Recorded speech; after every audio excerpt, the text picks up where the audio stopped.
Hi, hello everyone, and welcome to Spiritual Connections with Jen, where I'm both honoured and delighted to have Jean Decode here as my first guest.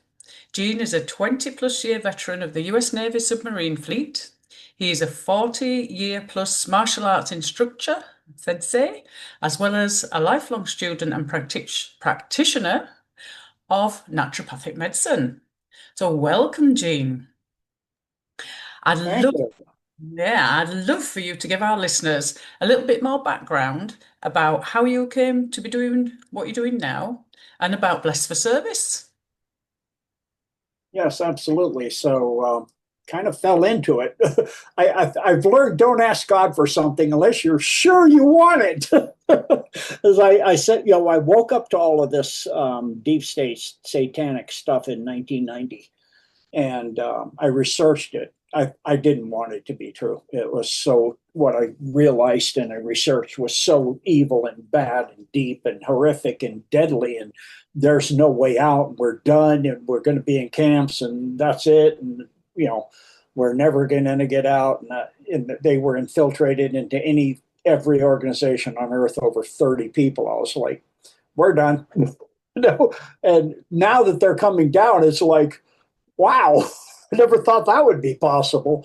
But, to see the cracks of light coming through, and if you knew, all of what people know, and if they're really following what Trump's doing, not just what the mainstream media is putting out or even in the social media, if they're doing their research, they would be floored. The best place I can think of for people to really understand this is to go to Stop World Control Now by David Sorensen. He's really a wonderful Christian man, and he really puts it in focus. It's amazing what is happening. And so when I first woke up to this in 1990, I thought, we're done. That's it. So I tried to wake people up, and that was impossible. People just, most people just roll your eyes. You're out of your mind because they're so controlled by the mainstream media. They didn't believe anything. They just believe what the mainstream media told them. And it's like, you can't, even when I was studying naturopathic medicine, this is only like 15 years or so ago, I was finishing doing that. And the school I was going to, the Chinese lady, even she said, if that were true, somebody would have said something. Some people have, and they're dead.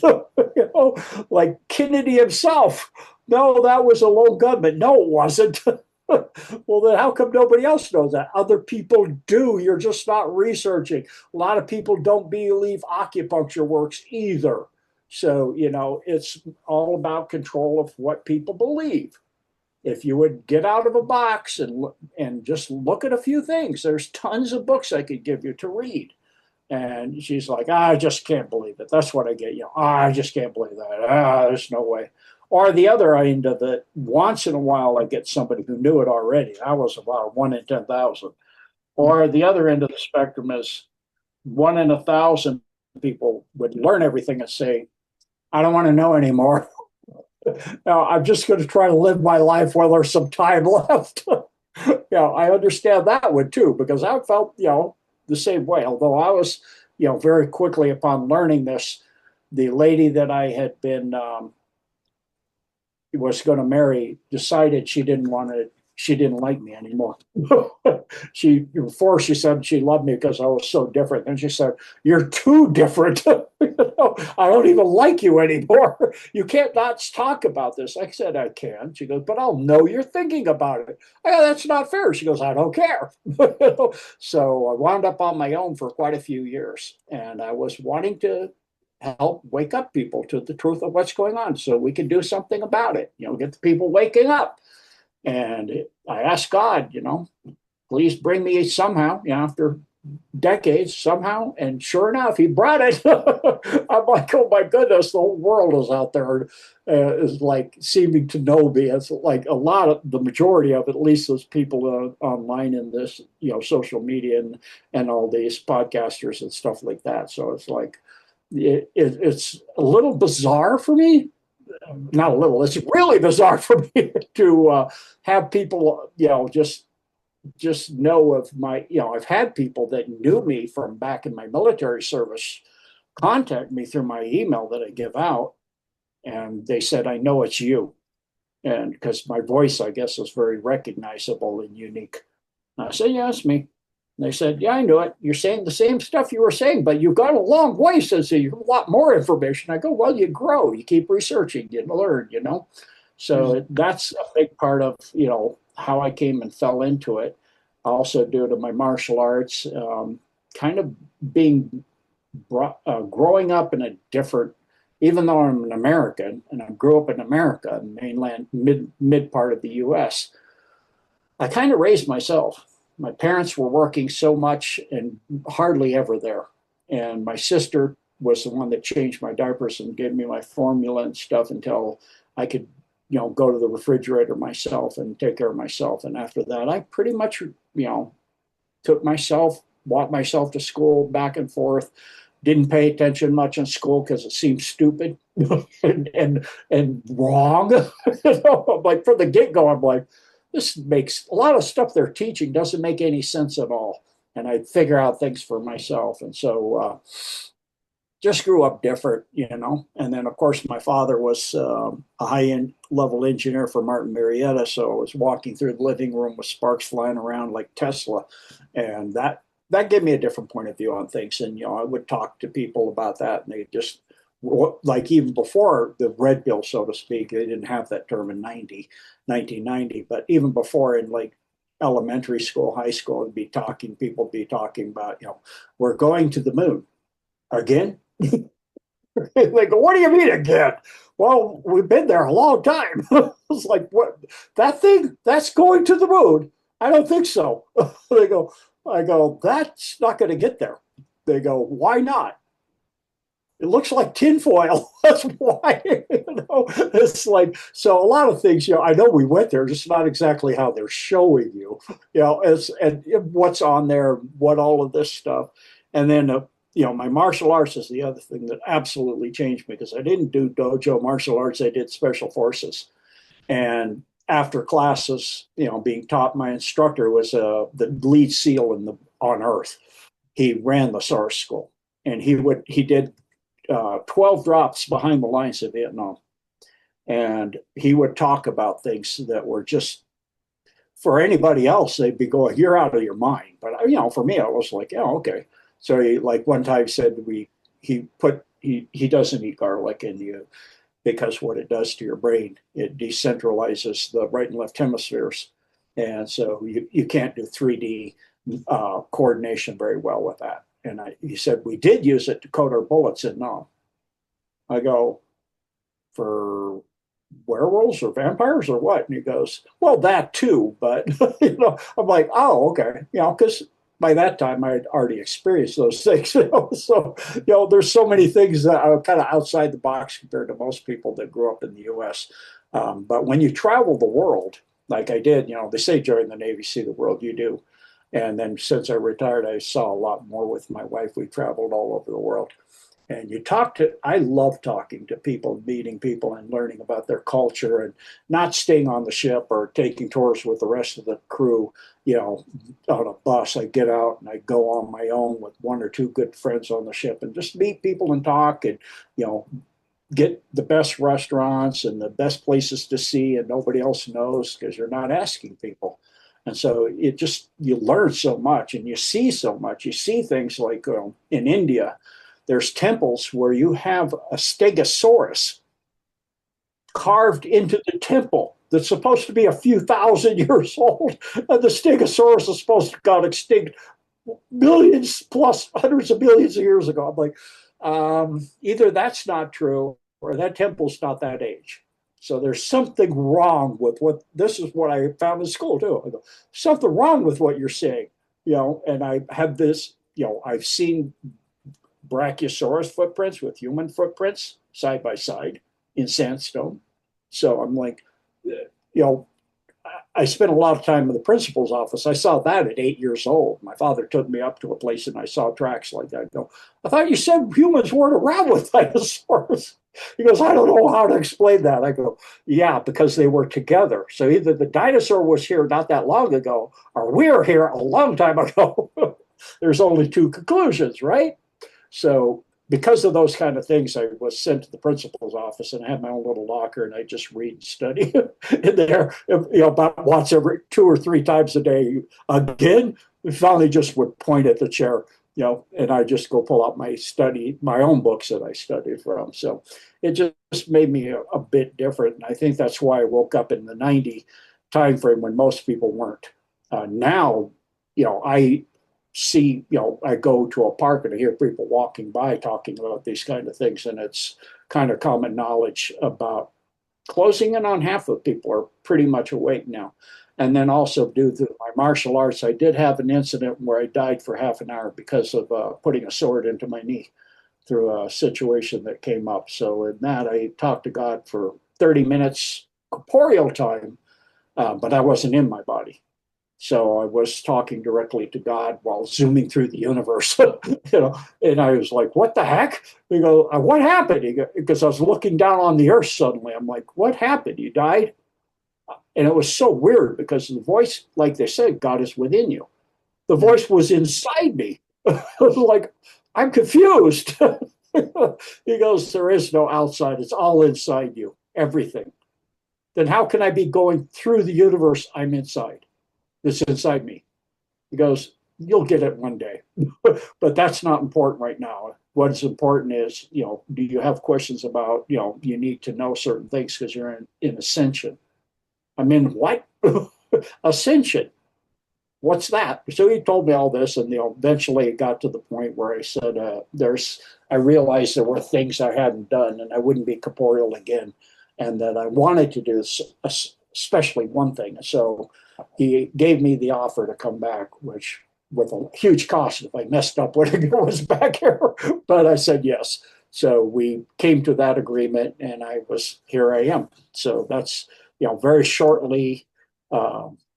In his terms, I was back, and then things changed, and I became Gene Decode and all that. So that's basically who I am. Beautiful. Thank you so much for that, Jean. I've made a few more little notes there. And yeah, I can resonate with masses of what you've said. So let me first just say a little bit about myself for the listeners as well. So I'm Jenny from Positone Changing Perceptions. I'm a spiritual coach, a facilitator of energy healing, retired swimming teacher, and a self-published author. And whilst I've got these paper qualifications, etc., my experience mainly comes from all the challenging life happenings, of which there are many. So within my work and life, I do my best to always see the bigger picture. And so I guess in a way, um, I've always known I've been awake, but yet not gone with it, uh, sort of understood it properly. So what I'm hoping for today is and we've already started with what you've said, it's brilliant, that we have this deep and profound spiritual chat. So that because I love to help the listeners to gain more understanding of spirituality on a deeper level. In 2000, I really began in earnest to work on myself. And I used various healing modalities. I did have a disability at one point that I was told I was disabled, 20% disabled for life, and I healed from that. Um, and that took me further in and deeper into my own healing journey, which obviously I'm still on. But one hard thing for me to grasp was how it was to put myself first in every situation so as not to deplete and exhaust my own energy to the point of burnout, which I've actually done, I think, 2 or 3 times in the past. And I'm really not going there anymore. But I fully began to understand the importance of this in May 2016. I wanted to go home. This is how it felt for me. I wanted to go home. I felt really calm, really at peace. I felt that I'd helped everybody the best that I could, to the best of my ability, and that it was just my time to be at peace. 8 hours later, I wake, and sort of from then on, I was able to understand it was like that was the point where I sort of pulled back from helping others first and foremost before myself. And it's a what's that, 9 years ago. So, and I'm still doing it. There are still times where I actually, and there are certain times obviously where you do have to put somebody else first if it's an emergency or whatever. However, um, what came out of that was that because I ended up having to see this psychiatrist, right, for an hour. And so I told him all about this, about spirituality and stuff. Oh no, I told him about stuff, and he says, I don't know anything about spirituality. Bearing in mind, this is only 9 years ago, and a psychiatrist doesn't know anything about spirituality. So I explained and everything. So at the end of this hour, he said to me, so how do you feel now? I said, well, I feel exactly the same as I did. However, I know that I'm here now to help educate others in about spirituality and just in general, help other people, but whilst putting myself first. So, Jean, I wondered, um, would you agree that we must put ourselves first in concentrating on our own healing? Some may say it's our shadow work in order to be able to help others. And anything else that you might want to say from what I just said? Yeah, so that kind of goes into blessed for services. I started learning this as I got big in the world. I can't do it all myself. So the first idea was, I was answering all the emails and it got into the thousands a day.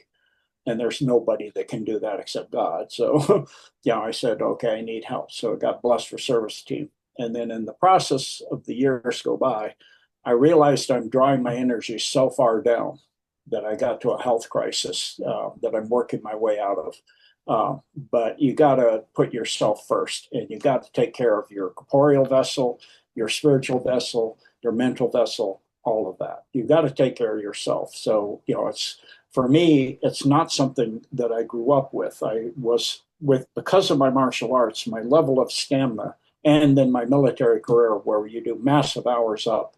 And I was already multiple, even early in my military career, I had multiple black belts. So and I'm, the real hand to hand stuff. So you're really ferociously powerful and healthy and strong and all of that stuff.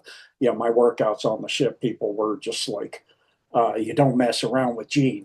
It's like they're just like, oh my word, because I would do inverted sit-ups hanging by my feet, iron cross dips, and the torpedo skids in the torpedo room, push-ups with the torpedo room watch, weighed 300 pounds, sitting on my back because I didn't have enough time to do things. So I shortened it by having weight on my back, all kinds of things like that. So I was used to having a resilience, but as you get into the years we're in, you realize that you draw on that for too long and it'll draw you down. And so it did draw me down until where I had some issues, specifically mostly due to the shedding stuff. And I got Morgellons, and then it got worse and worse and worse till recently I realized I've got to take time for myself. So even on my website, I do live streams Tuesday, Wednesday, Thursday, and I do interviews Tuesday, Wednesday, Thursday, and I save 4 days a week to be with my family, to take care of myself, take care of my health,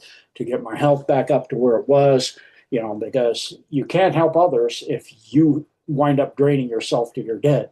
So, like you said, there are times where it's critical you need to help somebody, but the rest of the time, you got to take care of the body, of course, first and foremost, and that's literally your church.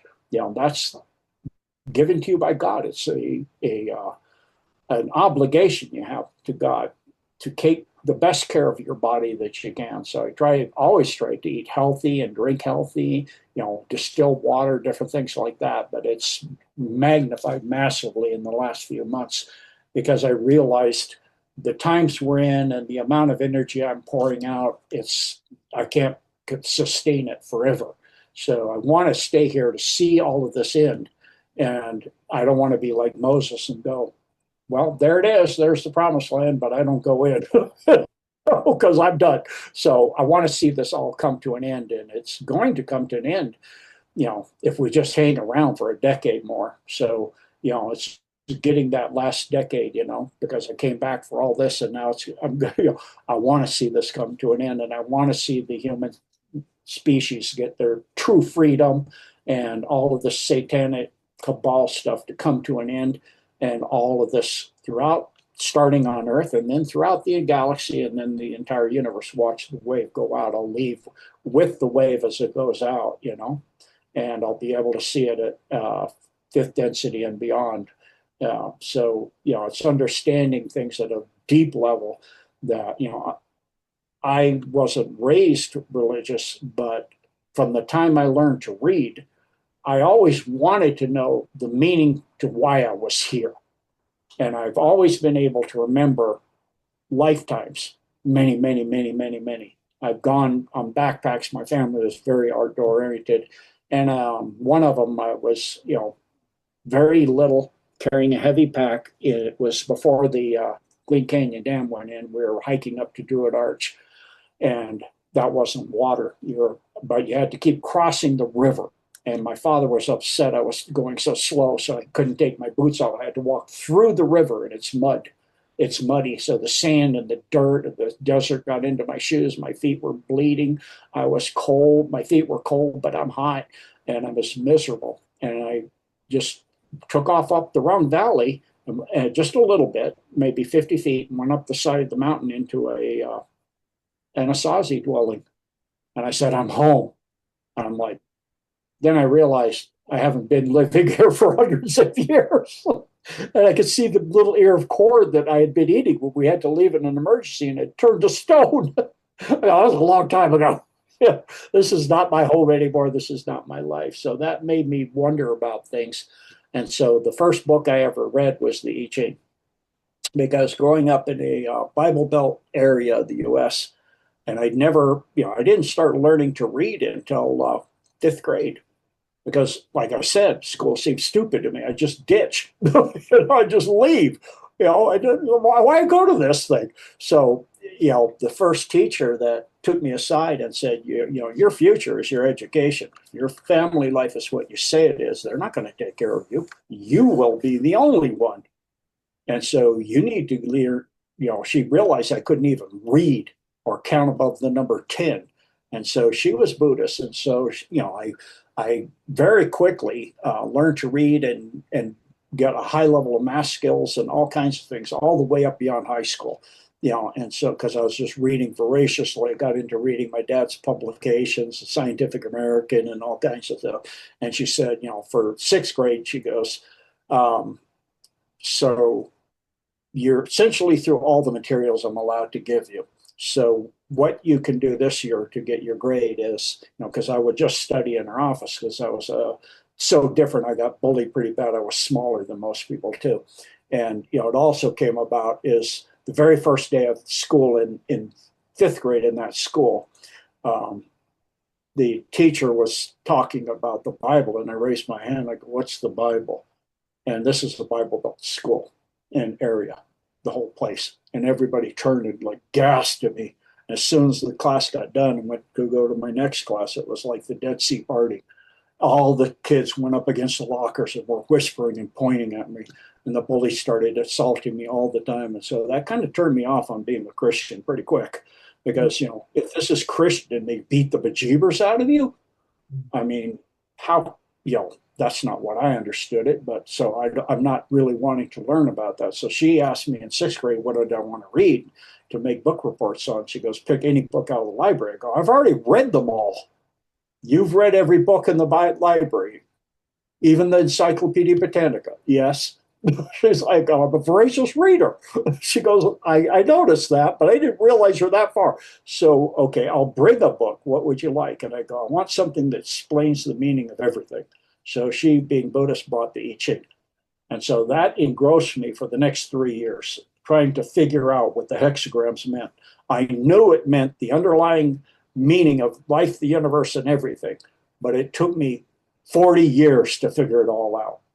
Mm-hmm. So I have figured that out, partly because of my death experience, but that does focus it pretty clearly. But then essentially, with along that way, I did realize certain things, that all the religions originally came from one religion because of my ability to remember into the ancient times, and that they were all broken apart to get us to fight each other over the name of God or what God or this God or that God. And a lot of the gods are Satan.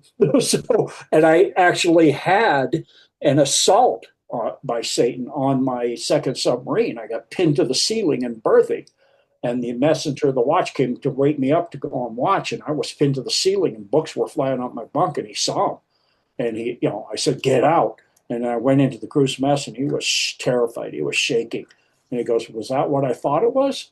I go, "What'd you think it was? The devil?" I go, "Yeah." He goes, "I think I'll go find a Bible." I go, "That's probably a good idea." So, that does focus when you know Satan exists, and you have a witness that never believed in that stuff. Now they know too. And so you become, not a Christian in the traditional sense, but I started really studying every single thing I could about Christianity, along with all of the other spiritual works I could find, to put it all together into where it came from originally. And then, of course, later on, that was about 1977. I had another assault by him. And when I was very young, well, not very young, but on my 16th birthday, I got assaulted by Asmodeus, because that's the one that goes after the kids. He's the second kind of right hand man of Satan. And so that's why Satan attacked me, because I repelled Asmodeus, and I learned something very pivotal. All you got to do is say no, because it said, "You're mine." Sucked me inside, and right in front of my friend. We were in downtown, and I'd just seen the movie Fantasia, taking me down to see it for my birthday. We were living together. I moved out and living with him on my own. We went into a studio apartment when I was 16. So my 16th birthday, he took me to a movie. Fantasia was my favorite movie. We got done, and but 2 o'clock in the morning at that time in the city, there was nobody but street sweepers and trash pickup and that stuff. So we went to this building. He said, "I know you're really psychic, and this building makes my equipment go crazy." He was a dictaphone repairman. And so as we walked in, my hair, which at that time I was a typical kid growing up in that era, I had my hair down to my shoulders, and it was standing on end. He goes, "What the heck?" I go, "We need to go the other way." That's what I'm getting. He goes, "No, just go into the lobby." And I went into the lobby, and he goes, "Go up on the escalator. It's turned off. Just walk up like a regular stair. Look down on the fountain and tell me what you get." So as soon as I stepped on the escalator, he said I disappeared instantly, and was instantly on the escalator on top of it, laying face down on the other side of that area, that entry area where the fountain is. He goes, "How'd you do that?" And I go, "Don't step on the escalator." "And how do I get down without going back down it?" So he goes, "There's an emergency exit." And so that, what happened for me is I stepped on it. Suddenly it was in like a black magma, like burning hot tornado. And it was saying, "You're mine." And I said, "Nope." Because I grew up with a lot of that kind of abuse. No, nobody owns me. I own me. I am mine. Since I left home, I go, "I'm mine." That's it. I kowtow to nobody. I don't care who you are, what you are. He goes, "Look at all these others I have taken," and I didn't have at that time the idea of, or even the conception of a soul. So I saw these white objects swirling around, and I said, "Well, that's fine for them. They believed you. I don't believe you." So he killed me and put me back together. And he said, "Now, how about now?" I go, "Nope." "What are you going to do? Beat me worse than I've been beat before? I've been beaten to death already before." So he did it a few more times, and I noticed I was gaining energy. Every time he reassembled me, he had to use energy of his own. And so I figured something out. Just keep going. Just go. I don't care how long this takes. Sooner or later, I will have more power than you. Just keep going. And the answer will always be, "Never going to happen." It goes, "Will you give yourself to me?" "Never going to happen." I realize there's some kind of cosmic law here. I have to agree. That's never going to happen. So he kicked me out, and that's how I suddenly reappeared for my friend. But that made me completely change everything. And that's when 16, I started going through the Bible and looking and, praying and all that. But, doing it on my own without going to a church and being indoctrinated into the way the church does things gives you quite a different view.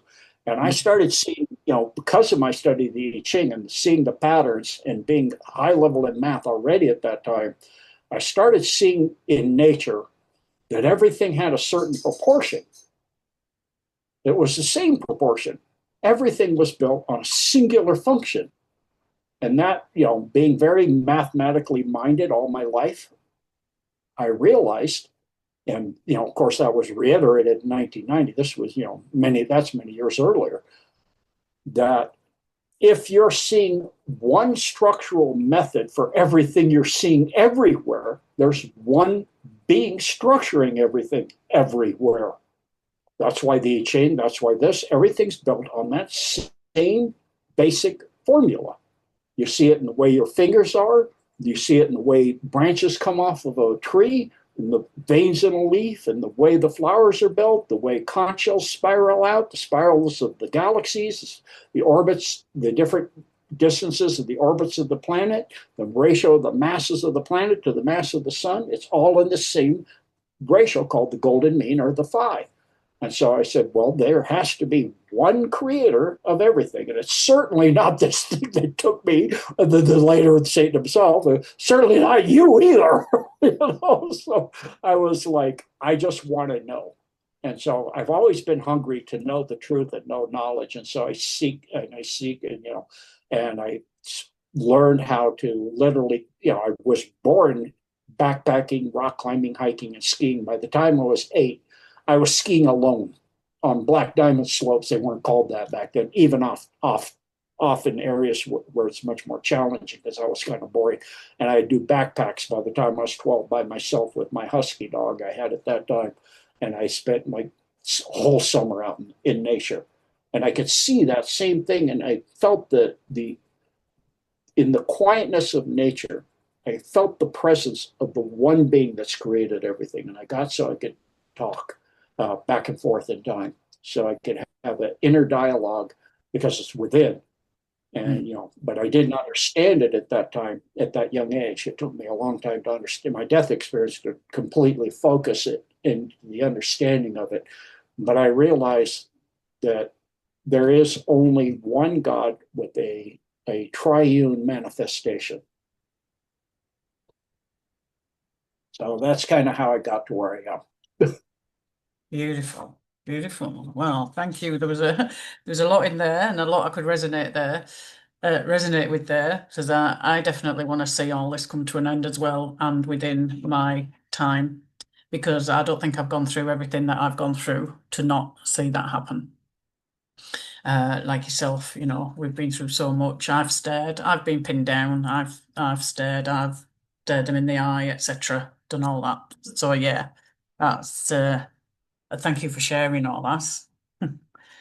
Alrighty. So you spoke about past lives as well, and I've also had experience of those as well, and I find them to be very healing. So, okay, I shall come back to my questions now. I understand that our central nervous system holds within it all traumas. So where child abuse has been experienced, it leaves ingrained patterning that often can lead to this horrific complex PTSD. Bearing in mind that those most in need, of which I know there are millions, simply do not have the resources to pay for the healing help they so desperately need. How do these souls access this healing? First of all, is to, I went through a lot of child abuse, a lot. I mean, it wasn't sexual. Fortunately for me, my father wasn't homosexual like all the other men in his family, his brothers. And and that was generational because they're all high level Masons, 33rd degree and above, all of them, except for my father. He broke away from all of that, but he was very, very, very brutal to me. And so I had things, and you have things you don't even remember. And I had one triggered lately where somebody said, "You think you know a lot, but you don't know anything." And that I didn't remember being before every beating, I got told that until that person said that to me 3 times in a row. Not in a row, but 3 times during a Zoom session or a live on stream, whatever you call it, session. And so it hit deep, and I was like, why is that bothering me so much? And then I remembered he always said that you think you know a lot, but you don't know anything. You're stupid. And so, I was trying to prove myself to my father, and then I tried to fulfill it for him when I was in eighth and ninth grade. I purposely flunked everything. I got a 0 on every test. And a social studies teacher gave a test that was multiple choice on purpose, that you had to fill out an answer on every question. And so I'm trying to prove to him I'm as stupid as possible. So I missed every single one of 150 questions perfectly. And the teacher had purposely made it to test if I was doing it on purpose, failing everything, missing every single point possible. So I get a 0. And so he made some questions, the right answer and the wrong answer, very close to each other. So you would really have to know the material to get the wrong answer. And I still got the wrong answer. So wound up, I got out, called into the social worker with that teacher, and he said, he's got to be close to a genius, if not a genius, because he missed every single question. And about a third of these questions are rigged. So you got to know this material inside and out to get it wrong. And he got every single question wrong, So, of course, that led to more beatings for me. And so eventually I did left home. But, when I heard that again, that deep scar that I didn't even remember came up. And it's to get over those things, when those come up, I thought it was me. It was all me. There's something wrong with me. And so that's what an abused child does. Or somebody going through something, any kind of trauma-based mind control situation like that. You think it's you. That's how mind control is even done, where the abuser makes the person think they need to fit into the situation. Mm-hmm. And so whether it's a group like, with the Stockholm syndrome, or with the thing with the cults and these things, they'll make the person fit in, and they think if they don't fit in, there's something wrong with them. And so it's learning to forgive yourself, to know that God, through his son, forgave us. And if he can forgive us, we can forgive us. We can forgive ourselves. He will forgive anything as long as you own up to it and you take balance for it and you do your due diligence for it, then you're forgiven. So if God can forgive you, you certainly can forgive yourself. And know that another thing that I realized is that we're made as by a God that's absolutely flawless and infinite. It is everything everywhere. And we're part of that. So you can't be flawed. You may have become flawed through things you've accepted, but you're not made flawed in the very, very beginning of this creation. You're flawless. We were amazing beings way back when, but it's all the things that were done to us, or we've allowed to be done to us, or that we've chosen to do to ourselves. And so once you realize that, you can see how God looks at you, and you can let those things go and get yourself more and more like in the footsteps and in the manner of behavior of the corporeal being that was directly from God, that could walk this plane of existence flawlessly. In other words, Jesus Christ. And so it's a work of time, and it's a work of due diligence, and a work of introspection constantly.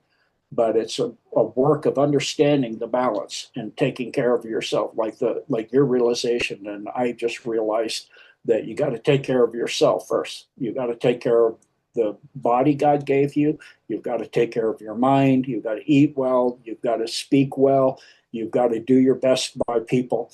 And you're going to hit people that are going to just be really mean and nasty to you. And you just got to let it go and say, not my deal. That's your choices.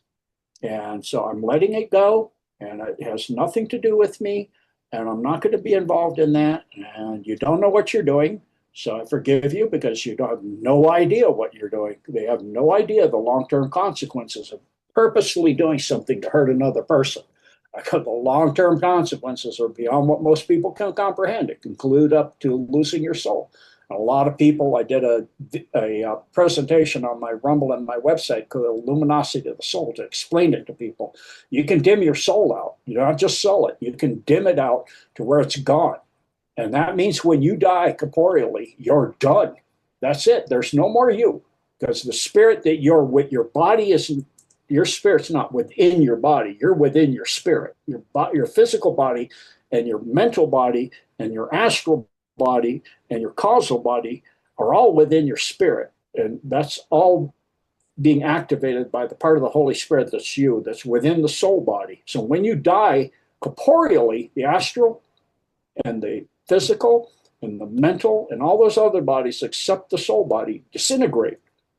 And if you don't have a soul, the spirit spreads out across creation and there's no more you. And then it just recreated into other things like stardust.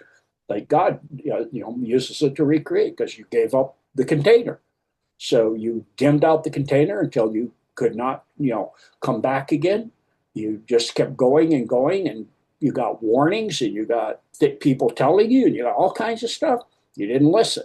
You got sidetracked into your ego, your pride, your arrogance, your lust for power or lust for whatever it is. And, that's why it's so important to understand the laws of God and all that. But it's, during this time of being Gene Decode, this is a huge lesson for me of learning to, when people do things and say things, that may be their truth. It doesn't have to be your truth. And if they're saying you're messed up and you're this and you're doing your best, that doesn't have to be true unless you want to accept what they're saying. They're not God. They are an individual just like you, or maybe not. They could be mnemonic, they could be mind controlled, they could be many different things. They could be mankind and not even human. And that's a realization I had in my research for a long time. When I first woke up, I was dawning on me because in my generation of my family, there's nobody like me. And in my father's generation, only his oldest sister was a kind, loving, and considerate and caring person. And so it dawned, when I woke up, I met a guy at a Dr. Coleman presentation. He wrote Committee of 300, and the guy was talking. I went to his boat. He had a small boat he lived on in the harbor there in Hawaii. And I said, it's dawned on me I may not be human. He goes, perhaps you're human and they are not. In other words, I was talking about my family. And I go, maybe you're right. He goes, yeah, it'll come to you. You'll research it. I'll just let you go. And so in reading the Bible, it completely, in Genesis, dawned on me. I was like, we shall create them in our image. We, them, ours. I'm like, what? You got two children, Cain and Adam. Adam. Yeah, my mind's running amok here.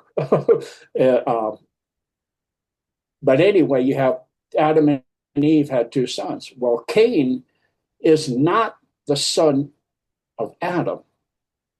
They genetically altered the material. They took, just like we do today, they can clone somebody. They can take an egg that's been impregnated and replace some of the genetics and create something else. They wanted miners to mine gold for them, and the human race had refused. And learning all this ancient history and stuff, I figured it out. And so it's even more evident when Cain is forced to go out, he finds a wife. I'm like, from where? Monkeys? What? No way. And then his sons find wives. I'm like, there's people already out there. It's humans and mankind. We shall create. Mankind are not human. They're two different species, and mankind are oversold, where human are individually sold. So there's 13 oversouls for all of mankind on Earth, and there's like 4 billion mankind on Earth. So they've got about a 307 millionth of a soul. It's a kind of a loan by the oversoul while that personality is extended into life. And so if you had a 307 millionth of something telling you not to hurt another person, and you see money and you see power and you see fame, You're not going to even listen to that little tiny voice a million miles away going, don't do that. Be nice. You won't even hear it. So that, I have no problem forgiving them for they know not what they do because I realize they are either mankind. Mm. Essentially, there was a person a long time ago that wrote about the soulless once. And I written a thing up about from what that person wrote about the nine, or I think it was eight. It's 8 or 9 ways to know and recognize them. It's what most people are calling narcissists. And you have two types. You have sociopaths and psychopaths. It just depends on how greedy they get, essentially, or how far down they get. But the 9 ways to recognize them, so that they're very good, they're very chameleon like, they can seem to be human as heck. You might be married to one and you think for decades they love you, they're this, just like my fiance, I love you, and on and on and over and over and over. Suddenly I don't even like you. It's for the same reason too. You're very different. What changed? Well, I'm telling the truth though. She goes, I don't care. And they just suddenly flipped, like a switch went off. And I realized, because I'm not the same species they are. I'm a person that cares about other people really and truthfully. I'm not aping it. I'm not mimicking it. I'm not, being a chameleon. It's who I am. And they don't have that. So it'd be like holding a mosquito responsible for draining your blood. It's what it does. It's what they do. Once in a while, like my parents were both mankind, and they crossed and God gave them a singular lifetime to as their own soul, because they changed at the end, because they saw, I didn't say anything. I just was myself when I was around them. And, towards the end, death is staring them in the face, and they have an inner knowing that when they die, they're gone. There's no more coming back, because there's nothing to come back to. You don't have your own soul to hold you in. The oversoul will pull you back in, and you're just a personality that it can reassemble for the most part, but not completely, because it disseminates into the oversoul. So if it wants to feed off of another human, because they need to feed off our divine light, they don't have it. That's why when they do introspection, they don't want to do introspection. They don't want to be forced to look within, because there's nothing within. There's no soul, inner light, divine, the Holy Spirit, nothing in there.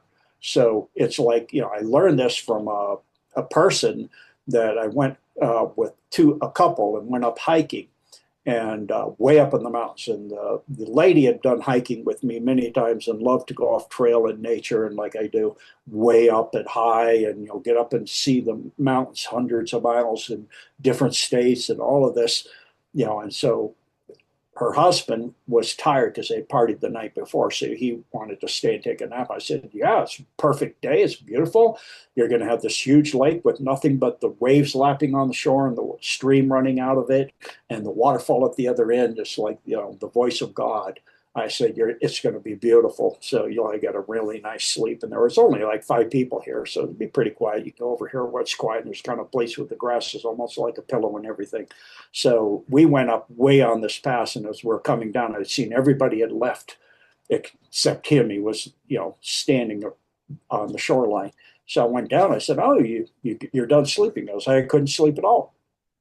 Why not? You were alone for half the time that I could see. I was coming down from the pass already. I could see you for half, from up there, you looked like you were alone, and you were. He goes, that's the problem. It was so quiet. I go, yeah, perfect time to sleep. He goes, no, all I can hear is my thoughts. You just focus on the water sounds, like I said. He goes, no, all I can hear is myself thinking. And what's the problem with that? He goes, well, I don't like what I think. Well, then stop thinking it. Think something else. If you don't like your thoughts, choose something else to think about. Think something nice. He goes, I can't do that. And that made me realize they're stuck. They're stuck. That's the oversoul. They're in control of these beings. So they really aren't in control of themselves, even while they're corporeal. And so for them to change at the end, like my father said, my mother, they asked me, what's coming? I said, for you or for me when when you die? And they said, what's the difference? I go, we're not the same species. What? You're my son, or how is that possible? I go, human is recessive, mankind is dominant. And they go, my wife, excuse me, my mother was a nurse, and she understood that. But she said, so is there a way out of this? To change who you are, yes. You've got to become kind and not playing being kind. I mean, really doing it, not because you're afraid of dying, because it's the right thing. You've got to mean it. You fake it until it becomes who you are. Be kind, helpful people, kind to people. When they get upset with you and argue, just say, I'm sorry. I'm sorry. Just walk away. Just go in your room. And I same thing for my father. I just said, stop being brutal to people. Stop doing these things. You got to do this. You got to do this. And this is. He did really. They both really, really did try. And so they were both at, when they passed, my mother passed, he was dead for a year and a day. She wanted to outlive him by a year and a day because her birth certificate had been forged. And they were divorced. He was her first marriage. She was married to another man for over 35 years. So she said, when she died, she was gifted her own soul because she had done a really good change. When she was at a care facility because she was dying for dementia and Alzheimer's. And as in Chinese medicine, they say towards the end, the candle burns brightest. And I knew because the 2 weeks before, every time I would go there, she would not remember my name. She'd know I'm her son, but she didn't remember I had a sister, let alone her name. Well, suddenly she goes, I came in and she said, oh, she's called me by name. And we went into her room. She goes, how's your sister? What? How's your sister? And she said her name. I'm like, you remember I have a sister and her name? Well, I haven't done that before. Not in years. No. I go, okay, I understand. So I told my sister, you need to get down here if you want to say goodbye because she's got a couple of weeks maybe. And, she came down, but, she's mankind. It didn't. She just came down to kind of make it look like she cares. And, she didn't really do much for her or anything. She just said, I love you, da da. But you look in the eyes when they say that, and there's nothing there.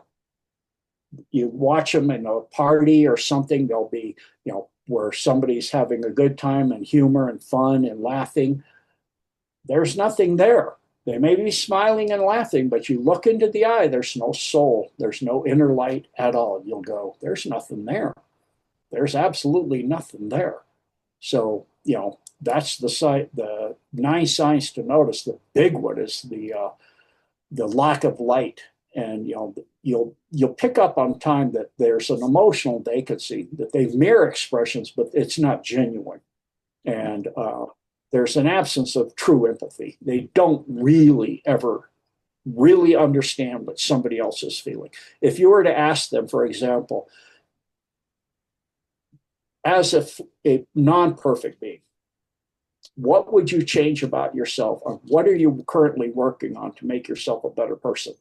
Well, I will stop associating with certain people like this and this and this. Well, that's not changing them. They don't really introspect and see things that they need to change about themselves. That's one way, another way to know. So, there's an inability to engage in genuine self-reflection. They avoid looking inward again because there's just nothing there to see. So, and they don't truly ever learn from experience.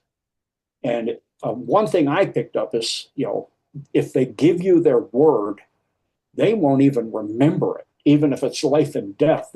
Like I had a member in my family said, if you ever need me, I'll be there. I promise you.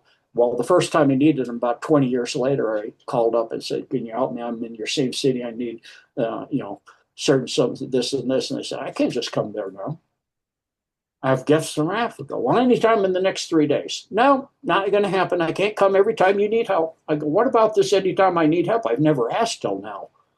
Well, you're going to help yourself.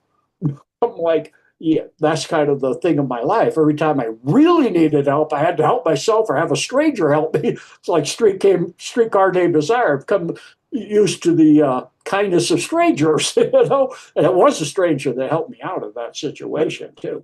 But that's how it is. They don't really have empathy. And if they give you their word, they won't even remember it, lady. Because I told the person in my family, but you promised. I never did. Yes, you did. Remember, we were having tea and we were sitting talking. It was about 2 a.m. in the morning. And I made some Earl Bergamot tea, uh, Darjeeling's gray Earl Bergamot. And we were having tea. And you said, if I ever do, no, that never happened. I remember the tea, but I never promised you anything. So it's like, and then later, oftentimes, or often, frequently, they will remember things reversed. Like if you have a situation, what they say is what you said, and what you said is what they said, if it facilitates the situation for them. If you're saying, well, I don't understand this because like this before. Well, that was you. No, that was you. And you can even produce letters, recordings, videos. You made that somehow. It's like you put it right in their face. And I realized you're dealing with somebody that doesn't have the same facilities as a human being. They have none of that. They're just like a shark or a mosquito that feed off of the inner light of human beings. And so a lot of the people that run the world, and this is the type of beings they are, the psychopaths and these things. And so, they go in for power and control and wealth to feel something. If you don't feel kindness, love, and compassion, and you go out in nature and you don't feel, I've gone into places, because of my abilities. There was a place in Puerto Rico I climbed down a waterfall to get to, and then went up a river, and it was like a movie set. It was flawless. There was a huge towering valley, 60-foot walls going up at about 80 degrees with hibiscus flowers, different colors hanging down. And then the river was flowing smooth and green and reflecting in the blue sky above with 3 layers of tropical canopy on top of the big, valley rims. And then in the middle was a tree that was completely covered in moss going across the river. And in the middle of the river on the tree was a purple orchid and a huge waterfall behind it. And I'm like, I was so stunned by the beauty. I was in tears and I couldn't move for about half an hour. I was like, oh, this is one of the most beautiful places I've ever seen. It's mind boggling. You'll take them there and they go, yes, that's beautiful.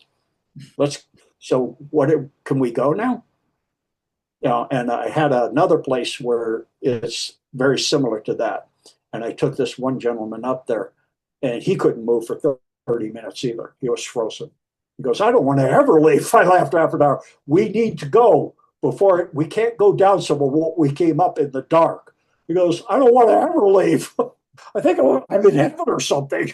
I go, yeah, this is what God looks like. This is God's church right here. Flawless, perfect, absolutely beyond belief, beautiful. And so, yeah. And they don't feel that. They'll go, okay, that's nice. That's pretty. Take a picture. I'm gone. I got the picture for later. It's not like when you immerse yourself in those places and you can feel the presence of God and the Holy Spirit and Christ right there with you.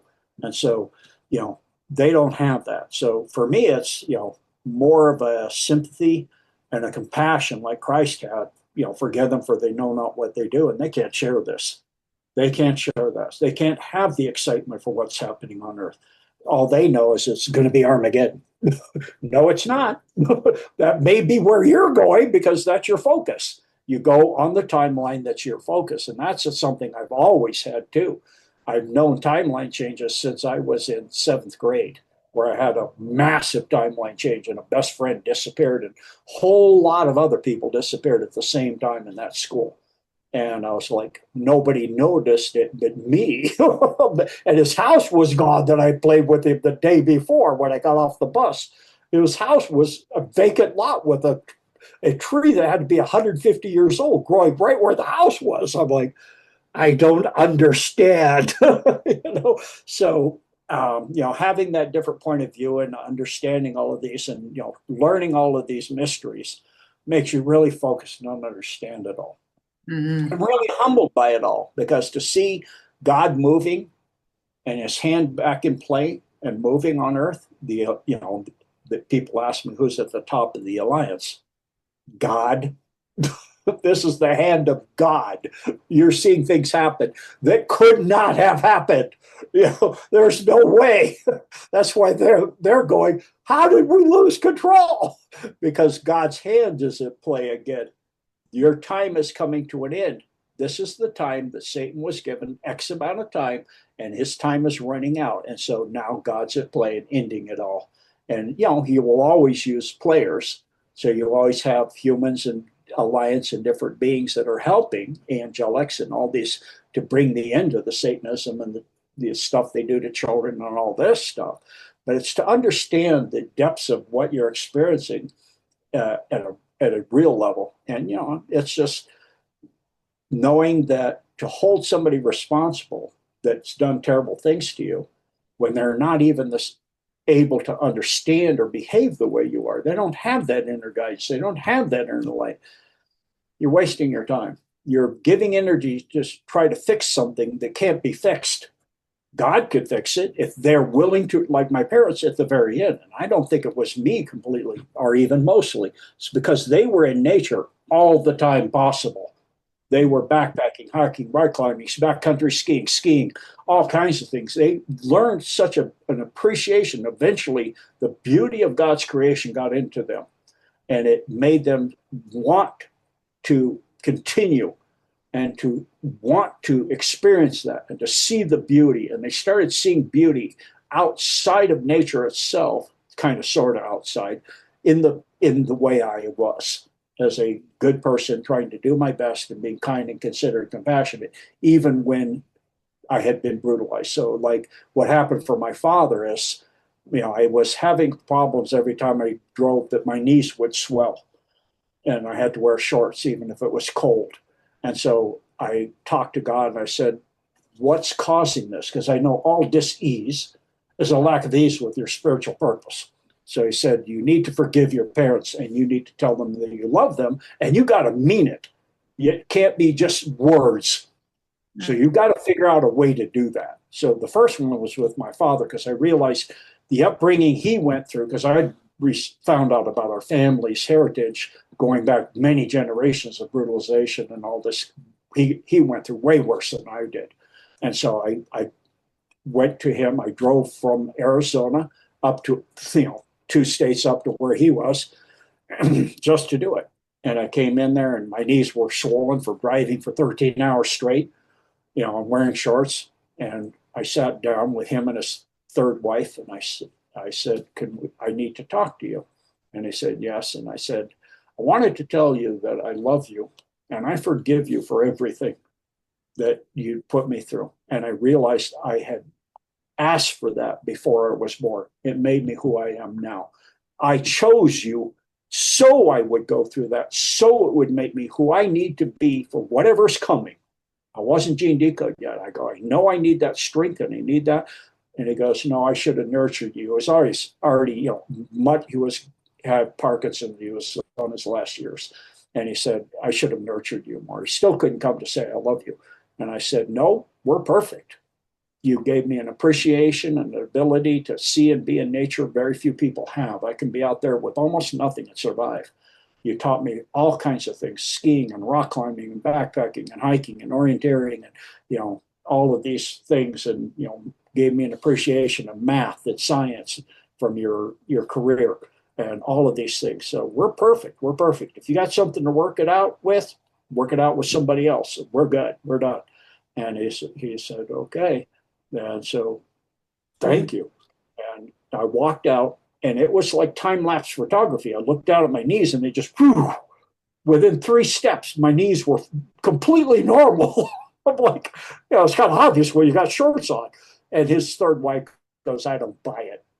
I go, look at my knees. I do. That was real. She goes, why? They look fine. They weren't fine when they walked in. There were 3 times bigger around than that. I had tons of water on the knees. She goes, oh, I didn't notice. And I said, yeah, that's how it looks. And so then later was my mother, you'd think without the brutalization, but it was more of a mental thing with her. So I did the same thing. And she was the same way. She just at that was the point where she goes, how can you forgive me? Same way you can forgive yourself.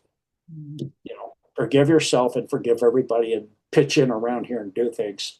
That was from her question. I said, I love you. And, I always will, and all of that. And so you're a fine person.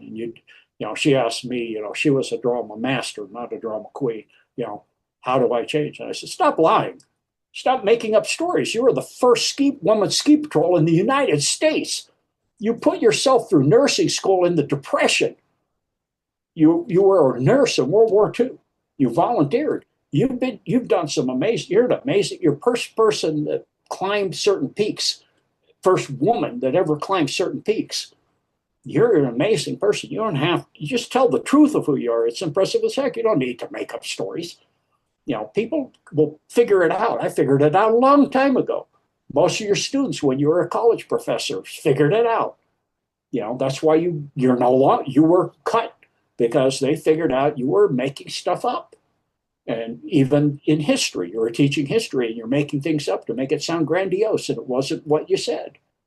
And so just tell the truth. And so she did, and so to see that, even they can change, but they have to want it. And so you can want it all you want, and you can do anything you want. It's like they say, you can lead a horse to water. You're not going to make it drink unless it wants to drink. So to sit there and get upset or to do anything about their situation, you're not going to change it unless it's their time to want to change it. And because of the times we're in, it's extremely unlikely. My parents left back in 2012 and 2013. So that's a long before, and they didn't know all this stuff. So knowing all this stuff, and with people that are bad to you or mean or cruel to you that know all this stuff, for them to change, all they see is the Armageddon and this all coming and this is the end of that. Well, that's the case then, because that's their focus. You go where your focus is. I learned that from martial arts. If you focus, you're jumping off of a bank of a river onto a rock 20 feet down that's smooth. You will not hit that rock unless you're focusing utterly on that rock. I did that with my wife. That's how we met, through martial arts. And I had her do that. And she landed in the river. I said, where was your focus? On the fact that you were going to miss and go in the river, or the rock only? She said, the river. I said, get back up here and focus until you can see yourself now on the rock that's now slick, wet, and smooth, landing it perfectly without moving. And so she focused for about 5 minutes and she landed it perfectly. And so you always go where you focus. Now, I even saw that skiing. And when I was going through college, I needed an extra point for my loan. And so I took a ski class, and I grew up skiing. So, it's like, it's effortless, And so the instructor goes, I don't know what you want to learn. I go, there must be something new in the years I was in the military. Yeah, there's bogey turns. Okay, teach me that. What do you want to ski? Powder, the big bowls up there, off outside the ski area. He goes, we could do that. So there was a lady for the first 2 weeks with us. And but the second week, she goes, I hate when he's doing these things. She goes, all I do is fall all the way down. So is that your focus? You're going to fall? Well, yeah, because I always do. Okay, let me show you something. Try this. Envision yourself doing perfect turns, nice, beautiful S turns, all the way down, and just getting all the way down perfectly. No slips, no nothing. Just stand here until you're done, and then go until you've got it visualized in your mind that that's it. And so she did it. And then I forgot to say, and then you get down the bottom, turn around, see your beautiful turns and the track you laid and all that. She got down the bottom to the flat and fell over. So she had to fall. So I realized that's the gift that God gave humanity, is the ability to envision and create reality, that we actually create our reality through what we envision. And so also, you can create your misery and your suffering by holding yourself hostage for your past. and envisioning that to continue and to feeding your energy to others that you're not going to change. So the change has to come within you, just like for them.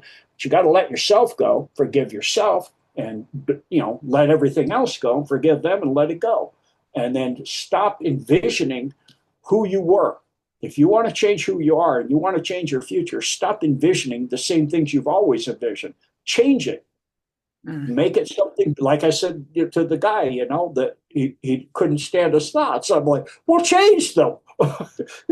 How do you do that? I go, stop thinking that. That's how. He goes, well, what else would I think about? Your beautiful wife that you just got married to. Think about the marriage. Think about something that gives you joy. Something that's wonderful, that's beautiful. Like you got a brand new car or something. Think about the fun of driving that car. Think about things that give you happiness and joy, and and make you feel good and don't make other people feel bad. This balanced out. And he goes, I don't think I can do that. So because there's not that need. When the need comes, if the need comes, they can break it, but they've got to want it. And so the same thing goes for us, even as humans. You've got to forgive yourself, and you've got to want that change, and you've got to see that change in positive terms only. It's like I learned with Asmodeus. I never said no, because there's no negatives in envisioning. You can't say no more war, because that goes, it's like a child. You put a glass of water or milk and say, don't knock that over. They don't have the negative don't. They have knock that over. So they knock it over. See, aren't you happy? I knocked it over.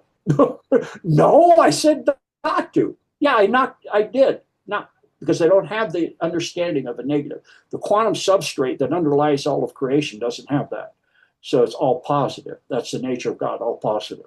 So when you're envisioning, you say, if you would say, the end of war forever, freedom from war, freedom from slavery, freedom, the end of this. End is a termination. It's a period in time. Never, ever again. So you'd say, the end of war, and wars are a thing of the past. It is something that will never, the occurrence of war in the future is something that's impossible to occur due to the nature of all of the beings that'll be on this planet. So you just envision that, and you do it. It's very hard because you can't use negative terms, but it's something you got to train yourself and think as you're saying it. If you write it down, it's even more powerful anyway. So write it down and go through it and make sure you got it. That's why in the ancient times in Lake Egypt, they would say, as it is written, as it is said, let it be written. So it is done. Because once you write it down, it's been cast in stone in their case. And so it's cast in stone forever. And so now it is a done deal. That's why in the Bible it says that, if you would visualize or imagine something, you've done it. And they actually, in Olympics, they train that way. They will invent something they can't do, like a high jump they can't do. They will envision themselves doing it over and over, and then they can do it. I had a move in martial arts I couldn't do, and my instructor said, just when you get done practicing, imagine yourself doing it. And when you're in a while from now, I'll ask you to do it. And 6 months later, he goes, okay, do it. Do what?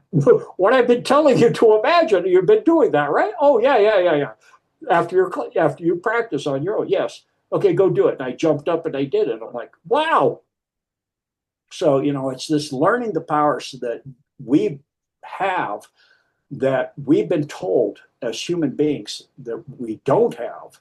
We don't have that ability, but they've used it. The dark ones have used this. That's why they do the false flags and things they've done. They've used it because if you don't have inner soul, not inner soul, outer soul, the soul's around all your outer bodies. But if you don't have the inner spirit and the soul, you can't do that. You can't create. God made us co-creators. A being has no inner light and no soul, they're no longer able to tap into the throne of God and envision something into beingness. It's like what you saw with Christ, where he's changing water to wine and manifesting bread and all of these things and healing with a touch, like the leper and all these things is healing. It's because he's has those abilities. We do too. That's why he said, I am but a mustard seed to what you can do. So think about that. The Son of God is saying that us humans, we humans, could become more than that, more have more abilities and all this because God created us in his image. Well, God's flawless. Well, therefore we are flawless. We're created in his image. And if you look at the human body, it's pretty darn obvious because you don't only see the five proportion, you see sacred geometry all over the human body. You have three circulatory systems. They make you believe you only have two, but you have three. So you have the chakra acupuncture meridian system, which are literally now the Korean scientists found them with a ultraviolet dye. It conducts ultraviolet light from the pineal gland throughout the entire body. And it's the acupuncture meridians and they're called Bonghan channels.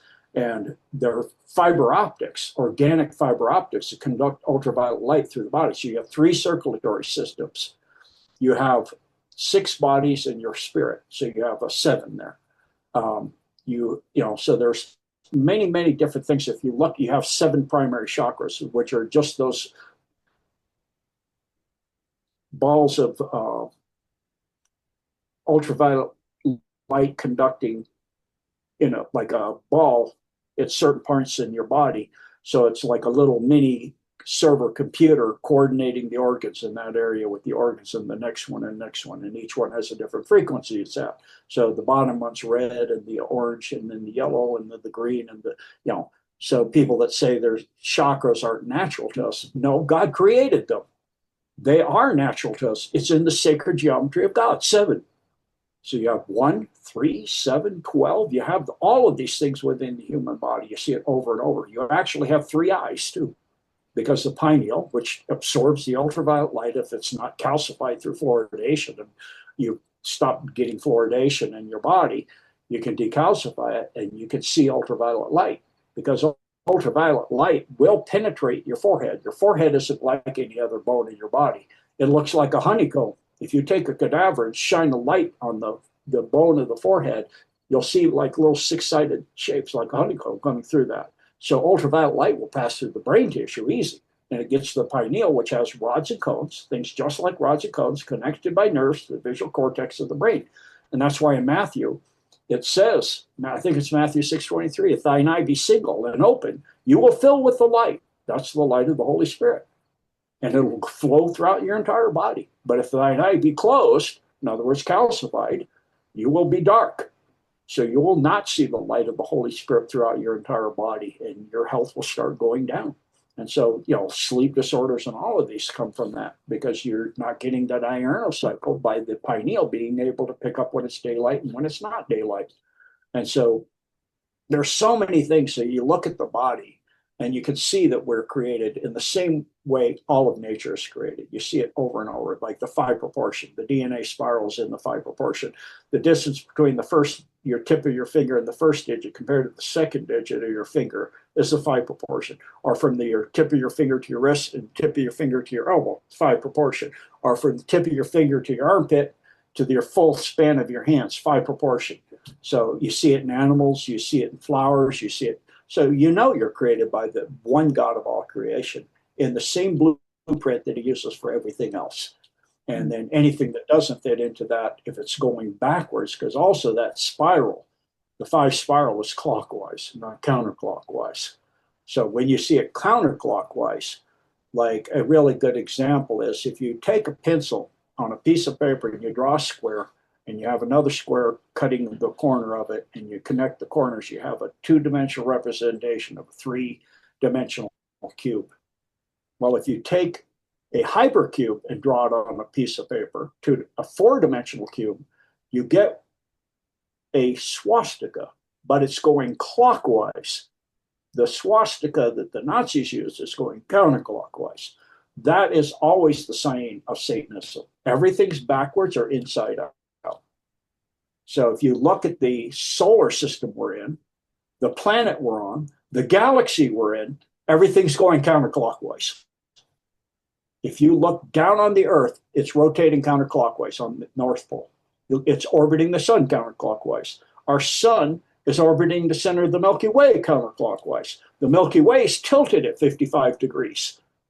Almost all of the other galaxies are parallel to each other in layers. They call it the egg carton universe because they're in these layers. They're sacred geometry again. It's in a star tetrahedral pattern. And if you see the ley lines of energy that are connecting the stars, they're in spheres. So that's the flower of life. Mm. So, it's the same thing. You're seeing mirroring everywhere. It's how God works every single time. But the fallen galaxies are tilted 55 degrees and they're counter rotating. So you're literally being pulled inside out. So it's like you're seeing a reflection of your galaxy on a mirror and it's going backwards because it's been taken by the dark side. And, the solar system is this galaxy is recovering now. We're in that time of the end of the fall and the return to the golden times of direct service to God in Christ. We are. Thank you. That was very comprehensive, very deep, and I loved it. And again, resonate with so much of that. So basically, yeah, we go within and we forgive. And that was another point I had about like loving all, even perpetrators, because how can they heal if we don't, put that out there? So thank you for that. And I want to go on to this war for our soul, because it's always been about the children. And for me, children are really, really important. Rescuing them from the DUMBs, the adrenochrome organ harvesting, the SRA, etc. Now, I know Dolores Cannon said a long time ago that children are now coming in with newer and different DNA strands. And that's my understanding too, because they just seem so wise. And they're just coming in differently. Now, some parents are awake to what's going on, and others are not so. For example, those that believe that vaccinations are safe. So I want to ask you, how do vaccinations, if at all, affect this new DNA that the children are coming in with? Yeah, no one ever asked that question of me before. So it depends on if you're mankind or human, first of all. Yeah. It also depends on your focus. If you're focused on ego and pride, it's going to turn you mankind. It's going to eat your soul.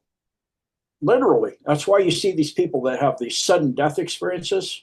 They start spinning around counterclockwise, batting at something. Well, they're batting at demonics that are coming to take them because they've been focused on themselves and their pride and them, me, my, like in Nemo, Finding Nemo. Me, mine, that kind of thing. Now, if you're a kind and compassionate person, and you keep working on yourself, it will affect you less. Now, for these new ones coming in, now this started with birth control, actually, in the 50s. It caused the humans to start having triple helix, not DNA, but TNA, triple helix, not dioxyribate, but trioxyribate mononucleic acid. So that was what were called the indigo children, because if you look at their auric field in a deep meditational state, focused on the Word of God, it looks, instead of like a human, they would look blue. But the new ones look indigo. And so they're very gifted. And, usually in the 50s when they're born, they were, that's another question I had about myself. Why was I almost a 12-month carry? I was supposed to be born 3 months earlier. I was almost born 12 months out. And they brought my mother in to induce labor because they thought something had to be wrong. And I heard them, just keep her there. We got to go get the shot to start labor. I'm like, oh, no, you don't. And the doctor sensed it. He goes, told the nurse, don't leave her. I've got a feeling about this. When he turned to go get the stuff, And she goes, oh no, he's coming. you know, but it was, I would have stayed the full 12 months. It was 11 and a half months. Well, starting in the 70s, they started being preemies, where they were born 7 months but fully developed.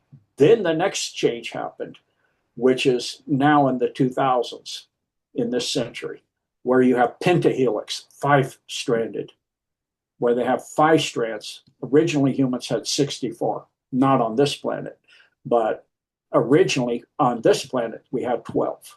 And so we're going back to that as the Earth is already at 5D, at 5th density. Humans are on their way back.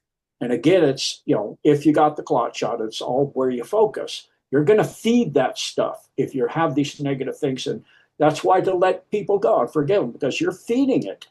All the negative feelings and emotions and thoughts, like we just had a meeting with Blessed for Service, and we're focusing on errant thoughts that pop into your mind about people that have hurt you or something like that.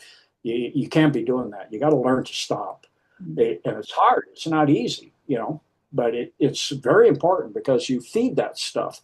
And so you've got to be immersing yourself. I try to get out every day, at least in the backyard, walk around barefoot and get myself grounded and look at the sun and look at the beautiful nature. I've been sun gazing for 40, 50 years now. I can look at the sun for an entire day straight at it. And it fixed my eyes and made my eyes better than 2020. I'm 2015 now. And so, and at my age, that's pretty amazing. And then I have, and that includes nearsighted and farsighted. I see better than the average person. And so by about 25%. And then, of course, also I see auric and all that other stuff.